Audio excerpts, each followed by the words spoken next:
Hey guys, welcome back to my channel the dream junction. आज की इस video में हम आप लोग को बताने वाले हैं कि एक क्लास 10 का बोर्ड एग्जाम आने वाला है। उसी के बेसिस पे एक क्वेश्चन लिए हैं जो कि इम्पॉर्टेंट है और ये शायद बोर्ड एग्जाम में आ भी सकता है।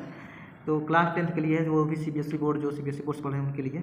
देखिए, हमारा क्वेश्चन है for what value of k for which the equation 4x² + kx + 9 = 0 has real and equal roots. इसमें यही बोल रहा है कि के किस मान के लिए किस मान के लिए ये इक्वेशन के पास रियल एंड इक्वल रूट्स होंगे।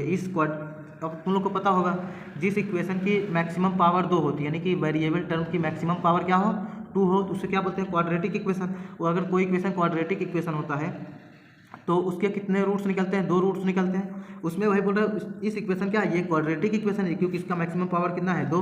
तो ये क्या है, क्वाड्रेटिक इक्वेशन है। इसमें के इसमें ये पूछ रहा है कि के किस मान के लिए इस इक्वेशन के दोनों जो वैल्यू होंगे, जो रूट्स होंगे, वो रियल होंगे। क्या होंगे, रियल होंगे और इक्वल होंगे। तो इसके लिए हम लोग क्या करते हैं, देखो, रियल और इक्वल होने के लिए एक केस होता है कि कोई भी इक्वेशन के पास, कोई किसी भी इक्वेशन के पास अगर उसके जो रूट्स हैं, अगर वो इक्वल और रियल हैं, अगर उनके रूट्स रियल और इक्वल होंगे, तो उसके लिए क्या चेक करना पड़ता है हमें, b² - 4ac = 0 होंगे। अगर b² - 4ac की वैल्यू 0 आ गई, इस इक्वेशन से b की वैल्यू निकालेंगे, a की वैल्यू निकालेंगे और c की वैल्यू, अगर वो बराबर 0 आ गए, तब वो किसी भी इक्वेशन के लिए उसके जो रूट्स होंगे वो क्या होंगे, रियल होंगे और इक्वल होंगे। जैसे मान लो अभी हमको ऐसा कोई क्वेश्चन हम नहीं नोट किए हैं कि तुम लोग को दिखा दें कि इसकी वैल्यू रियल और इक्वल है, तो हम लोग इसी वैल्यू में इसमें हमें निकालना है के की वैल्यू। किसकी, के की वैल्यू। तो देखो, हम लोग कंपेयर करके हैं ए और बी सी की वैल्यू इससे निकालते हैं, इस इक्वेशन से कंपेयर करेंगे। ax² + bx + c = 0, और इसी के जस्ट नीचे ये वाला इक्वेशन लिख लेना, 4x² + kx + 9 = 0। अब मान लो ये इक्वेशन फर्स्ट है और ये इक्वेशन सेकंड है, ठीक। ये इक्वेशन फर्स्ट है और ये इक्वेशन सेकंड है। अब इक्वेशन सेकंड को फर्स्ट से क्या करेंगे, कंपेयर करेंगे। देखो, अगर हम लोग कंपेयर करेंगे फर्स्ट और सेकंड, तो देखो इसमें देखो ax² 4x², देखो इसमें a की वैल्यू क्या है, अगर इस ध्यान से देखो तो x² का कोफिशिएंट इसमें a है और इसमें x² का कोफिशिएंट 4 है, और हम लोग क्या काम कर रहे हैं, इसमें से इसको कंपेयर कर रहे हैं, फर्स्ट और सेकंड। तो अगर कंपेयर करेंगे तो a की वैल्यू क्या आएगी, यहाँ पर 4 है तो a की वैल्यू लिख देंगे 4, जो x² का कोफिशिएंट होगा वही a की वैल्यू होगी। अब इसी के बेसिस पर हम लोग b की वैल्यू निकालेंगे। किसकी, b की वैल्यू क्या है, k, तो यहाँ b की वैल्यू क्या हो जाएगी, k, और c की वैल्यू क्या हो जाएगी, 9। c की वैल्यू कंपेयर कर रहे हैं ना इसको इससे, तो c की वैल्यू 9 कर देंगे, जो कांस्टेंट टर्म होता है उसी बोलते हैं c, ठीक।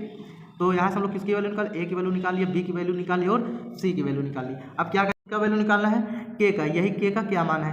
तब लोग जो भी वैल्यूज हम लोग ला करके इस पर पुट कर देंगे। b की वैल्यू क्या थी, k, तो यहाँ लिखेंगे k का होल स्क्वायर, -4 है तो इसमें 4 है तो 4 भी लिखेंगे, और a की वैल्यू क्या है यहाँ पे 4, तो यहाँ लिखेंगे 4 इंटू c की वैल्यू क्या है 9, तो 9 = 0। अब k का अगर स्क्वायर तुम लोग इसके पहले पढ़ोगे, किसी भी अगर कोई भी वेरिएबल टर्म, जैसे मान लो x का होल स्क्वायर निकालते हैं तो क्या आता है x², तो वैसे k का स्क्वायर करेंगे तो k² ही होगा, ठीक। माइनस है तो माइनस करो। अब 4 का मल्टीप्लाई अगर हम लोग 4 में करेंगे तो कितना होगा, 16, और 16 के मल्टीप्लाई 9 में करेंगे कितना होगा, 144, तो क्या हो जाएगा 144 = 0, इतना कर लोगे। उसके बाद k², अब 144 को उस साइड ले जाओ, k² = क्या हो जाएगा, माइनस में। अब कोई भी इक्वेशन तुम लोग पढ़े होगे, लेफ्ट साइड से अगर कोई भी टर्म राइट साइड में जाता है तो क्या हो जाता है, माइनस रहता है तो प्लस, प्लस रहता है तो माइनस हो जाता है। तो -144 राइट साइड में जाएगा तो कितने हो जाएगा, प्लस में 144। अब इसके पहले तुम लोग पढ़े होगे, अगर कहीं x² = 4 लिखा रहता था तो x = इधर जाता तो ये क्या बन जाता है, अंडर रूट बन जाता था, ठीक। क्या बन जाता था, √4 हो जाता था। वैसे यहाँ से स्क्वायर उस साइड ले जाएंगे तो क्या हो जाएगा, k की वैल्यू √144, क्या हो जाएगा 144।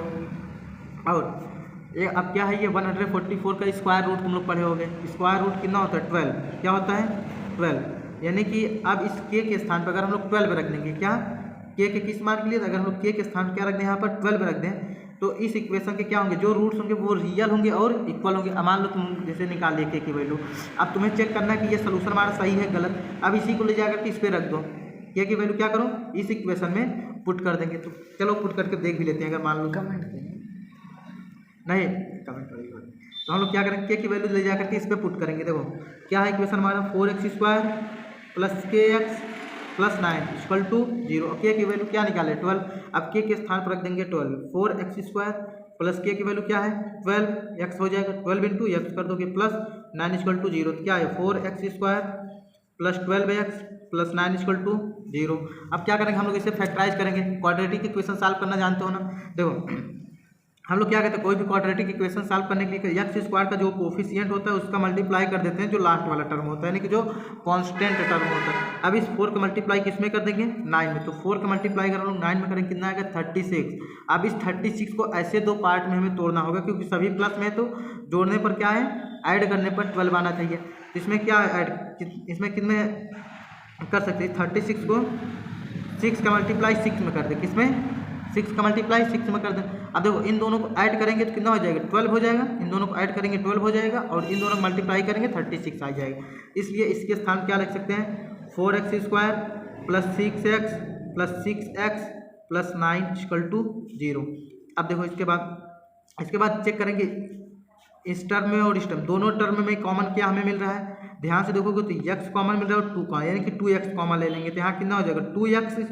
अब 4x स्क्वायर में 2x स्क्वायर 2x कॉमन लेंगे तो क्या होगा 2x। अब प्लस है तो प्लस कितना आ जाएगा यहाँ पर 3। अब इन दोनों में कॉमन क्या मिल रहा है, प्लस 3 मिल रहा है। कॉमन क्या मिल रहा है 3। अगर ये सारी बातें नहीं समझ तो कमेंट कर दो कि हमें बहुत सारे क्वाड्रेटिक इक्वेशन लाएंगे जो कि तुम लोग के सामने ही सॉल्व करवा के वीडियो हम लोग अपलोड कर देंगे। हम क्या हो जाएगा यहाँ पर 2x हो जाएगा प्लस 3 हो जाएगा इक्वल टू 9। अब देखो ये एक टर्म है और ये एक टर्म है, दोनों में कॉमन क्या मिल रहा है, सिर्फ 2x प्लस 3 कॉमन। इन दोनों को एक ब्रैकेट में दोगे क्या 2x प्लस 3। अब इसे और इसे भी एक ब्रैकेट में दो 2x प्लस 3। अभी देखो जब ये दोनों कॉमन हो गया तो अंदर क्या बचेगा 2x इस टर्म बचेगा और इस टर्म का 3 बचेगा। अब देखो अब उसके बाद एक बार इसके इक्वल में 0 लिख लेंगे, एक बार इसके इक्वल में। देखो 2x प्लस 3 इक्वल टू 0 जब करेंगे तो क्या आएगा, 2x की जो वैल्यू आएगी -3 आएगी और x की वैल्यू क्या आएगी -3/2। अब ये वाला वैल्यू जब सॉल्व करेंगे 2x प्लस 3 इक्वल टू 0 करेंगे, 2x इक्वल टू क्या आ जाएगा -3, x इक्वल टू -3। अब देखो जो x की दोनों वैल्यू आए, दोनों वैल्यू कितने हैं, देखो ये वैल्यू भी सेम है और ये वाली वैल्यू भी सेम है, यानी कि के पे दोनों वैल्यू क्या है, रियल नंबर भी है, क्या है रियल भी है और इक्वल भी है। अब वही चीज़ देखो क्वेश्चन में यही बोला था ना, के किस मान के लिए इसके जो रूट्स होंगे has real and equal roots, यानी कि इसके के किस मान के लिए इसके पास जो दोनों इस इक्वेशन के रूट्स होंगे वो क्या रियल हो और इक्वल। तो के यानी कि 12 पे, अब हम लोग 12 इस पे देखो रखे उससे सॉल्व किए तो दोनों वैल्यू क्या है रियल है, यानी -3/2 और -3/2 और ये दोनों वैल्यूज क्या है इक्वल भी हैं। तो अगर वीडियो समझ में आया हो वीडियो से अगर समझ में आया तो अगर ये सोल्यूशन अच्छा लगे वीडियो को लाइक और चैनल को सब्सक्राइब अपने दोस्तों में शेयर भी कर देना। समझ में आए तो, नहीं तो कोई ज़रूरी नहीं है अपना तुम लोगों के लिए फ़ायदा ले लो।